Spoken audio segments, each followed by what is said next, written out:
Hi hello welcome back to my YouTube channel. ಇವತ್ತಿನ ವ್ಲಾಗಲ್ಲಿ ನಾನು ನಿಮ್ಮ ಜೊತೆ ಶೇರ್ ಮಾಡ್ತಿರೋದು ಏನು ಅಂತಂದರೆ ಹ್ಯಾಂಡ್ ಪರ್ಸ್ ಸ್ಟಿಚಿಂಗ್.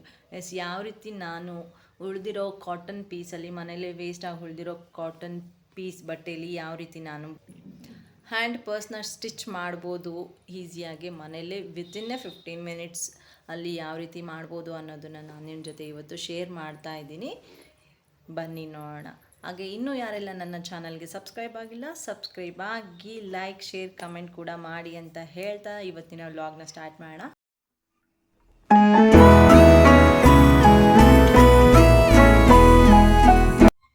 ನಾನಿಲ್ಲಿ ಒಂದು ಕಾಟನ್ ಪೀಸ್ನ ತೊಗೊಂಡಿದ್ದೀನಿ.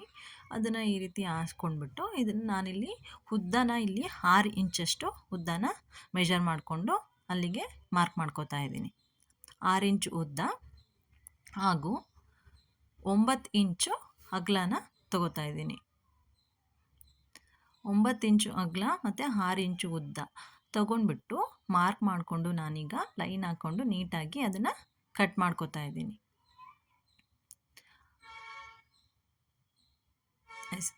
ಬೇಗನೆ ನಾವು ಇದನ್ನು ಸ್ಟಿಚ್ ಮಾಡ್ಬೋದು ಆ್ಯಂಡ್ ತುಂಬಾ ಚೆನ್ನಾಗೂ ಇರುತ್ತೆ. ಮನೇಲೇ ಯಾವುದಾದ್ರೂ ವೇಸ್ಟ್ ಆಗಿ ಇದಕ್ಕೆ ಜಾಸ್ತಿ ಬಟ್ಟೆನೂ ಸಹ ಏನು ವೇಸ್ಟ್ ಆಗೋದಿಲ್ಲ.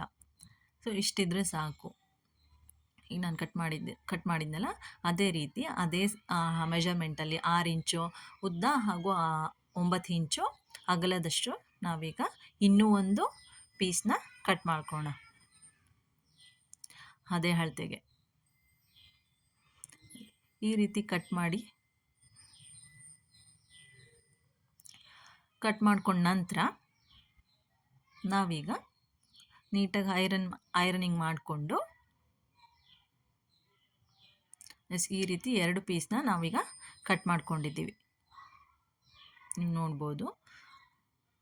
ಇದಾದಮೇಲೆ ನಾವು ಒಂದು ಪೀಸ್ನ ತೊಗೊಂಡ್ಬಿಟ್ಟು ಇದರಲ್ಲಿ 6 ಇಂಚ್ ಉದ್ದ ತೊಗೊಂಡಿರ್ತೀವಲ್ಲ ಅದರಲ್ಲಿ ಈಗ 2 ಇಂಚಷ್ಟು ಮತ್ತೆ ನಾವು ಮೆಷರ್ ಮಾಡಿಕೊಂಡು ಆ ಅಳತೆಗೆ 2 ಇಂಚಷ್ಟು ಉದ್ದನ ನಾವೀಗ ಮತ್ತೆ ಕಟ್ ಮಾಡ್ಕೊಳ್ಳೋಣ.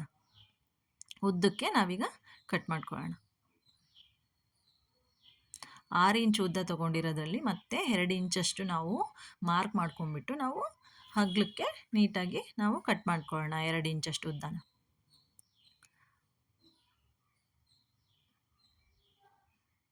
ಈ ರೀತಿ ನಾವು 2 ಇಂಚಿಗೆ ಮಾರ್ಕ್ ಮಾಡ್ಕೊಂಡ್ಬಿಟ್ಟು ಅದರಲ್ಲಿ ನಾವೀಗ ಕಟ್ ಮಾಡಿ ತೆಕ್ಕೊಳ್ಳೋಣ. ಇದಿಷ್ಟು ನಾವು ಕಟ್ ಮಾಡಿಟ್ಕೊಂಡಿದ್ದೀವಿ. ಇದಾದ ನಂತರ ನಾವೀಗ ಒಳಗಡೆ ಹಾಕಲಿಕ್ಕೆ ಬಟ್ಟೆನ ನಾನು ಯಾವುದು ತೊಗೊಂಡಿದ್ದೀನಿ ಅಂದರೆ ನಾವೀಗ ಶಾಪ್ಗಳೆಲ್ಲ ಕೊಡ್ತಾರೆ ನೋಡಿದ್ರಾ, ಕ್ಯಾರಿ ಬ್ಯಾಗು. ಸೊ ಅದನ್ನು ನಾನಿಲ್ಲಿ ಯೂಸ್ ಮಾಡ್ತೀನಿ. ಇದನ್ನು ನಾನ್ ವೋವೆನ್ ಫ್ಯಾಬ್ರಿಕ್ ಅಂತ ಕರೀತಾರೆ. ಸೊ ಇದನ್ನು ನಾನಿಲ್ಲಿ ಯೂಸ್ ಮಾಡ್ತಿದ್ದೀನಿ. ಇದ್ರ ಜೊತೆಗೆ ನಾನಿಲ್ಲಿ 2 ಜಿಪ್ನ ತೊಗೊಂಡಿದ್ದೀನಿ. ಈಗ 2 ಜಿಪ್ಪಲ್ಲಿ ಒಂದು ಸೈಡ್ನ ಎರಡನ್ನೂ ಓಪನ್ ಮಾಡ್ಕೊಂಡ್ಬಿಟ್ಟು ಜಿಪ್ನ ತೆಗೆದುಬಿಟ್ಟು ಇದು ಒಂದನ್ನು ನಾವೀಗ ಫಸ್ಟು ಒಂದು ಸೈಡು ಬಟ್ಟೆಗೆ ನಾವು 6 ಇಂಚಲ್ಲಿ 4 ಇಂಚು ತೆಗೆದಿದ್ವಲ್ಲ ಇದಕ್ಕೆ ಒಂದು ಸೈಡು ಉಲ್ಟಾ ಮಾಡಿಬಿಟ್ಟು ನಾವೀಗ ಇಟ್ಬಿಟ್ಟು ಇದನ್ನು ಹೊಲಿಬೇಕು. ಜಿಪ್ಪು ಉಲ್ಟಾ ಕೆಳಗಡೆ ಮುಖ ಮಾಡಬೇಕು. ಫ್ಯಾಬ್ರಿಕ್ ಇರುತ್ತಲ್ಲ ಜಿಪ್ಪಲ್ಲಿ ಅದು ಮೇಲ್ಗಡೆ ಮುಖ ಮಾಡಿ ಇಟ್ಬಿಟ್ಟು ನೀಟಾಗಿ ಈ ರೀತಿ ಹೊಲ್ಕೋಬೇಕು. ಫಸ್ಟ್ ಮೇಲೆ ಹೊಲ್ಬಿಟ್ಟು ಅದನ್ನು ಮಡಚಿಬಿಟ್ಟು ನೀಟಾಗಿ ಉಲ್ಟಾ ಹೊಲ್ಕೋಬೇಕು. ಅದೇ ರೀತಿ ನಾವು 2 ಇಂಚಿಗೆ ಕಟ್ ಮಾಡಿದ್ವಲ್ಲ ಅದಕ್ಕೂ ಸಹ ನಾವು ಇದೇ ರೀತಿ ಜಿಪ್ಪಿನ ಮೇಲ್ಮುಖ ಇರೋದನ್ನು ಹಿಂದ್ಗಡೆ ಕೆಳಕ್ಕೆ ಮಾಡಿ ಇದನ್ನು ಮೇಲ್ ಮಾಡಿ ನೀಟಾಗಿ ಹೊಲ್ಕೋಬೇಕು. ಅದಾದಮೇಲೆ ಮತ್ತೆ ಅದನ್ನು ಈ ರೀತಿ ಫೋಲ್ಡ್ ಮಾಡಿ ನಾವು ಒಳಗಡೆ ಮಾಡಿ ಸ್ಟಿಚ್ ಮಾಡ್ಕೋಬೇಕು. ಈ ರೀತಿ ಬರುತ್ತೆ. ಇದಾದ ನಂತರ ನಾವಿದಕ್ಕೀಗ ಜಿಪ್ ಏನು ತೆಗೆದಿರ್ತೀವಲ್ಲ ಅದನ್ನು ಹಾಕ್ಕೊಳ್ಳೋಣ. ಒಂದ್ಸಲಿ ಫುಲ್ ಎಳೆದ್ಬಿಟ್ಟು ಅದನ್ನು ಮತ್ತೆ ಇನ್ನೊಂದ್ಸಲಿ ಜಾಯಿನ್ ಮಾಡಿ ಮಧ್ಯಕ್ಕೆ ಬಿಡಬೇಕು. ಇದಾದಮೇಲೆ ನಾವೇನು ಇನ್ನೊಂದು ಫ್ಯಾಬ್ರಿಕ್ನ ಕಟ್ ಮಾಡಿ ಇಟ್ಕೊಂಡಿದ್ವಲ್ಲ ಅದನ್ನು ಸಹ ಅದ್ರ ಮೇಲೆ ಇಟ್ಬಿಟ್ಟು 4 ಸೈಡನ್ನು ನಾವೀಗ ಹೊಲಿಗೆನ ಹಾಕ್ಕೋಬೇಕು. ಈ ರೀತಿ 4 ಸೈಡಿಗೂ ಸಹ ನಾವು ಹೊಲಿಗೆನ ಹಾಕ್ಕೋಬೇಕು.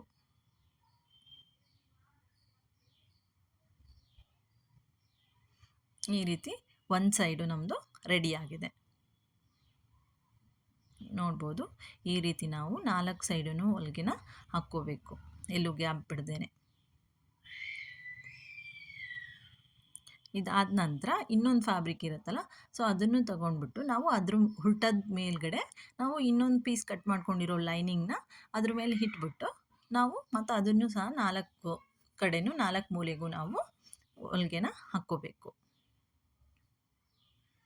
ಇದಾದ ನಂತರ ನಾವೀಗ ಇದಕ್ಕೂ ಸಹ ಜಿಪ್ನ ಅಟ್ಯಾಚ್ ಮಾಡ್ಕೋಬೇಕು. ಈ ರೀತಿ ಉಲ್ಟಾ ಎರಡನ್ನೂ ಉಲ್ಟಾ ಸೈಡ್ ಇಟ್ಟಿದ್ದೀನಿ ನಾನು. ನೋಡ್ಕೊಂಡ್ಬಿಟ್ಟು ಯಾವ ಕಡೆ ಬರುತ್ತೆ ಅಂತ ನೀಟಾಗಿ ನಾವು ಇದಕ್ಕೂ ಸಹ ಜಿಪ್ನ ಅಟ್ಯಾಚ್ ಮಾಡಬೇಕು. ಇದಕ್ಕೂ ಸೇಮ್ ಆವಾಗಲೇ ಯಾವ ರೀತಿ ಉಲ್ಟಾ ಇಟ್ಬಿಟ್ಟು ನಾವು ಜಿಪ್ನ ಸ್ಟಿಚ್ ಮಾಡಿ ಮತ್ತೆ ಅದನ್ನ ಮೇಲ್ ಮಾಡ್ತೀವಲ್ಲ, ಅದೇ ರೀತಿ ಮಾಡ್ಕೋಬೇಕು.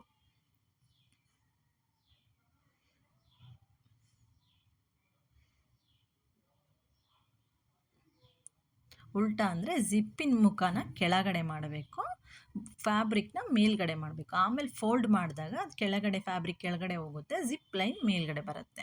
ಸೊ ಅದಕ್ಕೋಸ್ಕರ ನಾನು ಹೇಳಿದ್ದು ಆ ಥರ.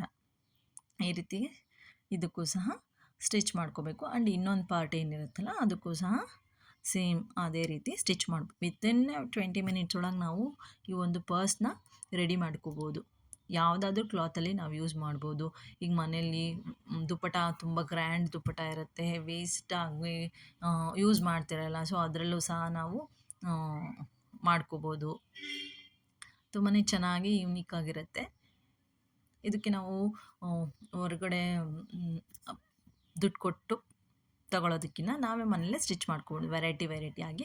ಆ್ಯಂಡ್ ಹಾಗೆ ನಾವು ಹಿಡಿ ಹುಕ್ ಹಾಕಲಿಕ್ಕೆ, ಹ್ಯಾಂಗ್ ಮಾಡೋಕ್ಕೆ ಒಂದು ಥ್ರೆಡ್ ಹಾಕಲಿಕ್ಕೆ ನಾನಿಲ್ಲಿ 1.5 ಇಂಚ್ ಅಗಲಷ್ಟು ಅಗಲ 10 ಇಂಚಷ್ಟು ಉದ್ದ ಒಂದು ಪೀಸ್ನ ಕಟ್ ಮಾಡಿಟ್ಕೊಂಡಿದ್ದೀನಿ. ಇದನ್ನು ನಾನು ಈ ರೀತಿಯಾಗಿ ಚಿಕ್ಕದಾಗಿ 2 ಕಡೆ ಫೋಲ್ಡ್ ಮಾಡಿ ಈ ರೀತಿ ಮಡಚ್ಕೊಂಡು ಇದಕ್ಕೂ ಸಹ ಒಂದು ಹೊಲಿಗೆನ ಹಾಕ್ಕೋಬೇಕು. ಈ ರೀತಿಯಾಗಿ ನಾವು ಫೋಲ್ಡ್ ಮಾಡಿ ಹೊಲ್ಕೊಂಡಿದ್ದೀವಿ. ಇದಾದಮೇಲೆ ಇದನ್ನು ಈ ರೀತಿ ಫೋಲ್ಡ್ ಮಾಡಿ ಒಂದ್ರ ಮೇಲೆ ಒಂದು ಇಟ್ಬಿಟ್ಟು ಅದನ್ನು ಒಳಗಡೆ ಸೈಡ್ ಹಾಕ್ಬಿಟ್ಟು ಸೀದಾ ಸೈಡಿಗೆ ಇಟ್ಬಿಟ್ಟು ನೀಟಾಗಿ ಯಾವ ಸೈಡಿಗೆ ಬರಬೇಕು ನೋಡಿಕೊಂಡು ಅದನ್ನು ನಾವೀಗ ಫಸ್ಟಿಗೆ ಅದಕ್ಕೆ ಸ್ಟಿಚ್ ಹಾಕ್ಕೊಳ್ಳೋಣ. ಅದೇ ಎಲ್ಲಿಗೆ ಪ್ಲೇಸ್ ಮಾಡಿರ್ತೀವೋ ಅಲ್ಲಿ ಇಟ್ಬಿಟ್ಟು ಅಲ್ಲಿಗೆ ಸ್ಟಿಚ್ ಹಾಕ್ಕೊಂಡ ನಂತರ ಇದನ್ನು ಸಹ ನಾವು 4 ಸೈಡು ನಾವು ಈಗ ಸ್ಟಿಚ್ ಹಾಕ್ಕೊಳ್ಳೋಣ. 2 ಸ್ಟಿಚ್ನ ನಾವು ಹಾಕ್ಕೊಳ್ಳೋಣ.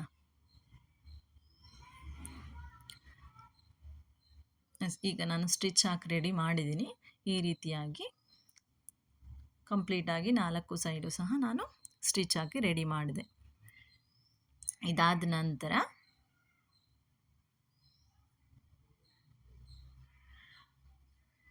ಈ ರೀತಿ ಮೂಲೆಗಳನ್ನ ನಾವು ಈ ರೀತಿಯಾಗಿ ಕಟ್ ಮಾಡಿ ಬಿಟ್ಕೋಬೇಕು.